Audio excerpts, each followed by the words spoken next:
Hi, my name is Matt Zagorak. I am the scriptwriter for the Mighty Quest for Epic Loot. Mighty Quest is a new online game being made here in the Ubisoft Montreal studio, and we're on the Mighty Quest production floor today to give you a little bit of a tour and meet some of the people that make the game. So the first person that we're going to talk to is the game director, Arnaud Jamin. Now let's go hear from Arnaud.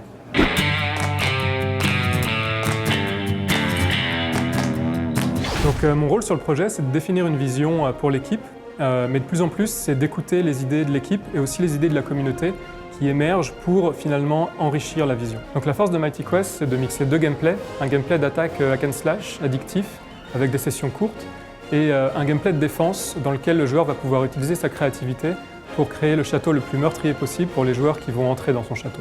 The thing about video games, they actually can be pretty complicated to make. So that's why we're really lucky that we have really talented production people like my man Julien Champagne, who's going to talk to us a little bit now about some of the planning and organization that goes into making a game like the Mighty Quest for Epic Loot.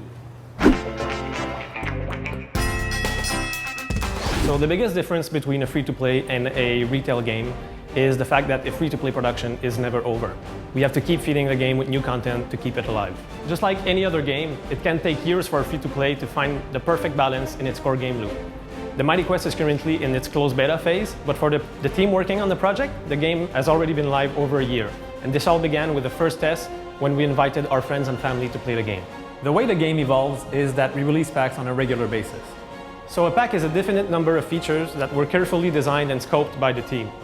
They go live once every month, so this gives us just enough time to make significant changes to the game without asking our players to wait for too long for the next update.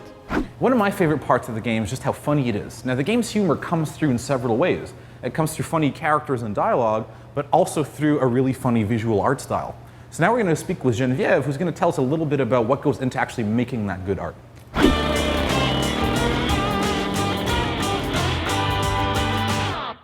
So the game went through a few iterations. It used to be much more dark fantasy. Now it's got a much more offbeat humor. So how that transcribes is that we play a lot with the contrasts.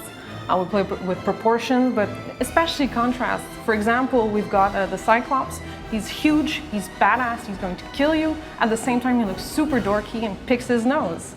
So that makes you love the characters. Right now we've got 3 themes, but we're really hard at work at making new themes with different looks. So if you want to have a gothic theme, you can have it. If you want to have a lava pit, you'll have it eventually. So it really is a way for you to have your own identity. So here's the thing. Mighty Quest is a free-to-play online game, but you got to keep the lights on in the studio as well as food on our table. So we're lucky to have really talented people like Maureen, who's going to talk to us in just a second, but all of the careful thought and consideration that goes into the game's monetization.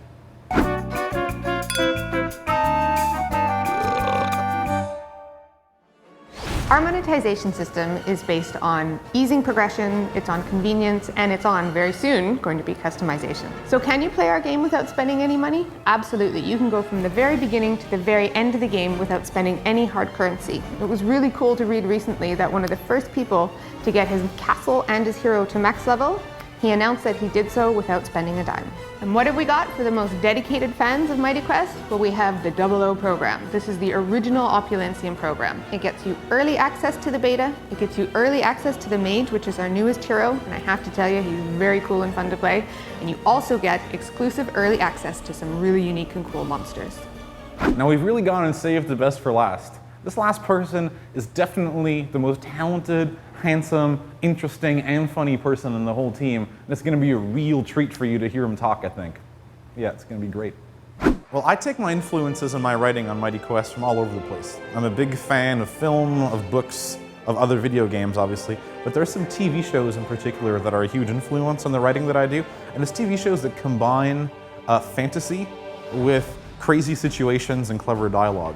One interesting thing about the character archetypes and their personality is that all of the characters in the game, all the main heroes, are all based on modern-day archetypes. So in the case of the knight Sir Painhammer, well, when I was writing the character, I like to think of him as an NFL quarterback, sort of like this razzle-dazzle kind of football player. Yeah. Writing a game that's online multiplayer, like Mighty Quest, is obviously a very different prospect than writing a more traditional video game with acts, characters, narrative arcs, etc., which is not something that we really have in our game. What we do have in our game is a story that is built by players. The story of the game is really the story of players looting each other's castles, defending their loot against others, competing, bragging, showing off, and that, I think, is the real story of the game. Thanks very much for watching the video. That's all we have for you today, but stay tuned, there'll be plenty more to come really soon. So thanks a lot, take care.